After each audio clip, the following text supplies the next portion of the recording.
Hola, buenas, bienvenidos a los videotutoriales de física y química. Todos sabemos que las ciencias naturales ahora como materia se dividen en dos, entre otros de la ESO se dividen en biología y geología y en física y química, ambas con una carga lectiva de 2 horas. Dada la incapacidad de proceder a abordar todos los contenidos de la materia, pues vamos a intentar simplificar los mismos a través de videotutoriales y ver si podemos indagar un poquito más y profundizar un poquito más a lo largo del curso en las horas de clase. El primer punto, el primer tema que vamos a trabajar es el trabajo científico. A continuación, este consta de 4 puntos, que son los que se encuentran aquí indicados. En primer lugar, el método científico. En segundo lugar, las magnitudes y unidades.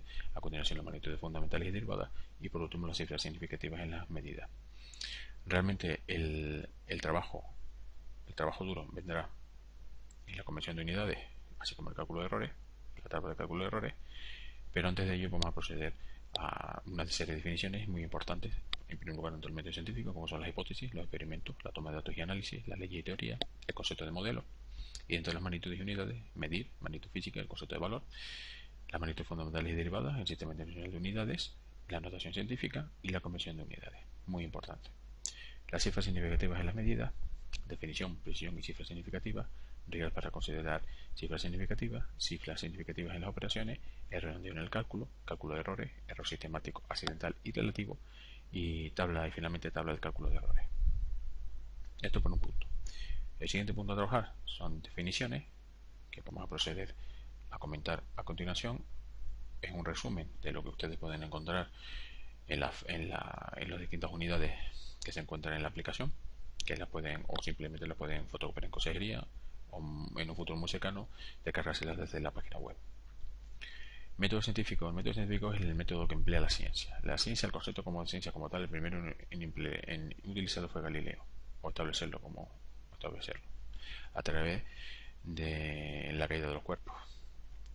Entonces, tal como habíamos dicho, el método científico es el método que emplea la ciencia para descubrir cómo funciona el mundo que nos rodea. No nos garantiza la certeza absoluta, pero nos permite ir conociendo cada vez mejor el universo, sus leyes y su comportamiento.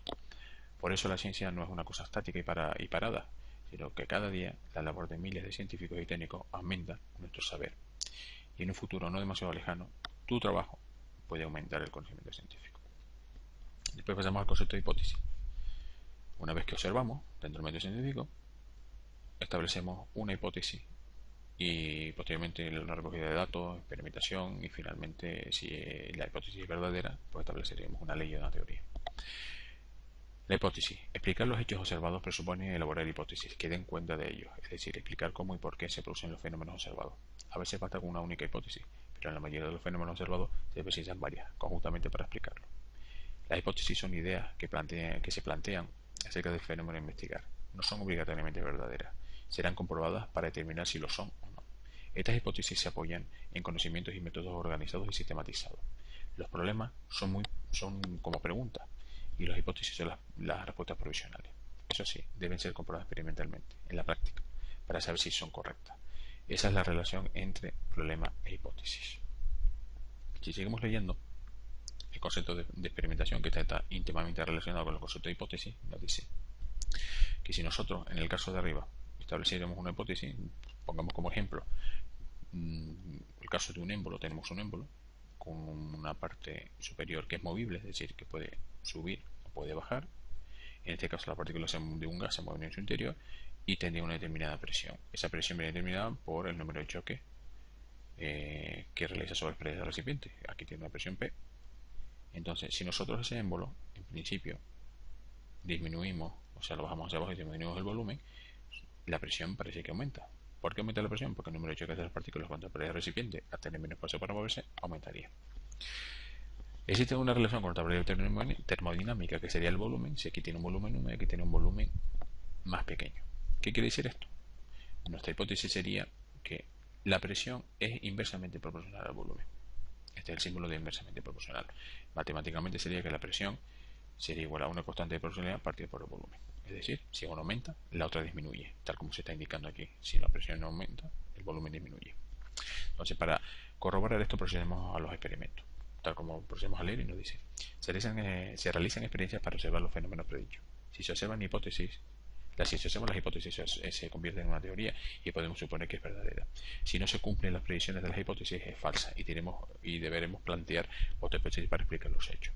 El diseño y la realización de una determinada experiencia necesitan el uso de instrumentos de medida de las magnitudes implicadas, en este caso la presión y el volumen del gas. En toda experiencia se utiliza la observación, la medida y el registro de datos.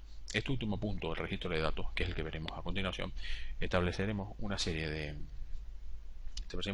datos dentro de una tabla y luego intentaremos encontrar relaciones con las mismas a través de gráficas. Tal como se muestra aquí, vemos que la presión, a medida que aumenta, vemos aquí que el volumen disminuye. Esto es posible hacerlo en este caso porque estamos hablando de una tabla de 3 pares de números, pero si estuviéramos hablando de miles de números, miles de datos, esto no sería viable hacer una interpretación simplemente de una tabla. Tendremos que recurrir a una representación gráfica.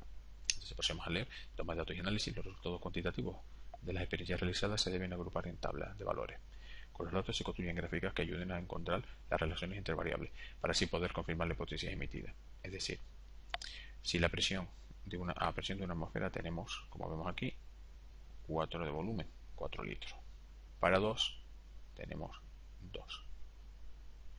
Y para 4 tenemos 1. Entonces, tal como vemos aquí, si unimos estos puntos con esta línea, que tiene una forma de curva, nos diría que la presión, cuando aumenta, implica que el volumen disminuye. Esto está demostrado experimentalmente, tal como se está viendo en este caso. Una vez que esto lo hemos mostrado experimentalmente, vamos a ir al siguiente paso, al siguiente ciclo. En este caso, la siguiente fase del método científico serían las leyes o las teorías. Tal como vemos aquí, si lo anterior se cumple, nos dice que las teorías son explicaciones y creaciones lógicas, resultados de cuidadosas observaciones, trabajo experimental que permiten, aunque sea momentáneamente, comprender el mundo natural. Una teoría científica no es de ninguna manera la última verdad, siempre está sujeta a revisión y puede ser modificada o rechazada si nuevos datos, nuevas evidencias la contradicen en este caso. Las hipótesis confirmadas se transforman en leyes, que se establecen en leyes, que establecen relaciones entre dos o más variables. El establecimiento de una ley sirve para predecir y explicar otros hechos semejantes. El conjunto de leyes realizadas entre sí dan lugar a unos principios generales que constituyen una teoría. Si nos fijamos en el caso anterior, habíamos dicho que la presión era inversamente proporcional al volumen. Matemáticamente expresado de una manera cuantitativa sería una constante proporcional inversa a partir por el volumen. Si despejamos, tendríamos que la presión por el volumen sería igual a una constante. Esto que tenemos aquí sería nuestra ley.